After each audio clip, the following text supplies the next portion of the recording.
I feel like Elvis, former President Donald Trump bizarrely declared last night as he looks to be walking away with the 2024 Republican nomination for president.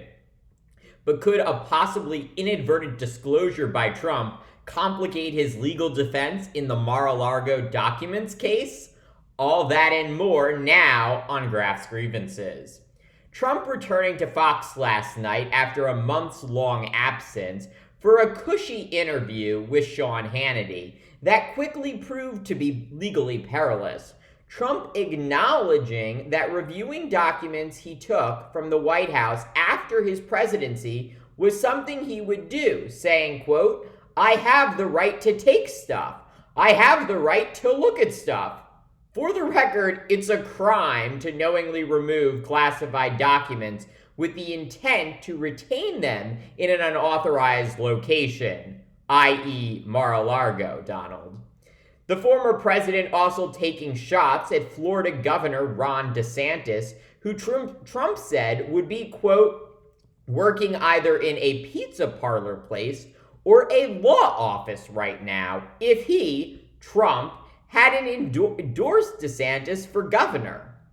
As a reminder, unlike Trump, DeSantis graduated magna cum laude from Yale and subsequently attended Harvard Law School.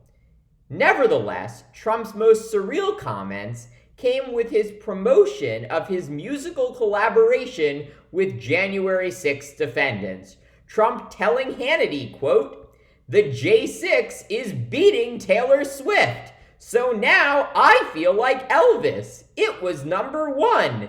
It's a tribute to the fact that people feel the J6 people have been very unfairly treated."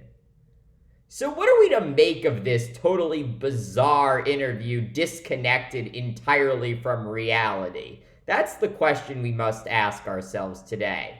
So let's start at the top. We know that special counsel Jack Smith is looking into whether Trump deliberately took classified documents to Mar-a-Lago and knew he possessed them. In this interview, Trump flat out tells Sean Hannity that if he were to review documents he took from the White House, that is something he would in fact do. And he says there's nothing wrong with that.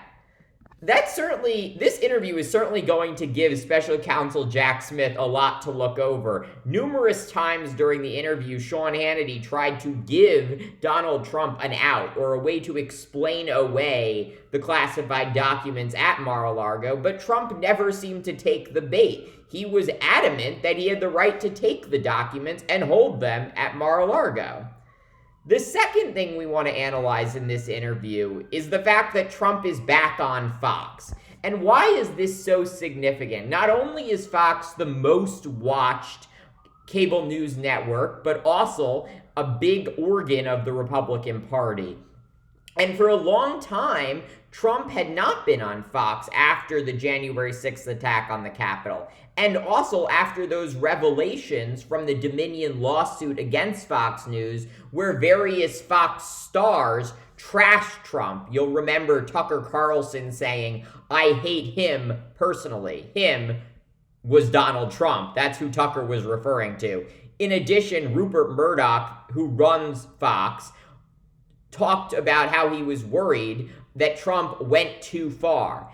Those comments, or comments like that, were also echoed by Sean Hannity and Laura Ingraham after the January 6th attack. So clearly, Fox News has decided they're ready to have Trump back on because he drives ratings. And maybe the clearest indication of that is that for a long time, when Trump wasn't on Fox News, they were filling their airtime with a lot of Biden bashing, of course, but also highlighting everything that Ron DeSantis, the Florida governor, was doing. They wanted to basically, or they were working to prop up Ron DeSantis and say, look at all these great things he's doing in Florida from our perspective. He's who you should consider for president. But Fox is clearly looking at the same polls that Donald Trump is looking at and Ron DeSantis is looking at, which shows that Trump is just beating Ron DeSantis. And so Fox doesn't want to be caught once again promoting the wrong guy or on the wrong side of Trump voters. They want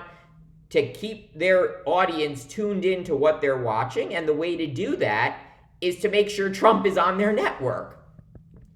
So we got the part about how Trump is now back on Fox. Fox is now promoting Trump again with something such an easy interview like this. Of course, the Jack Smith new information that could possibly help him with his case into what Trump knew about the classified documents at Mar-a-Lago. And in addition to all of this, what we see in the message that Trump is putting out in this interview is that he's not concerned, clearly, with what moderate Republicans think, and certainly is not worried about the general election. He's focused on grievance and how wronged he was, and also he's reminding people of his involvement or connection to January 6th.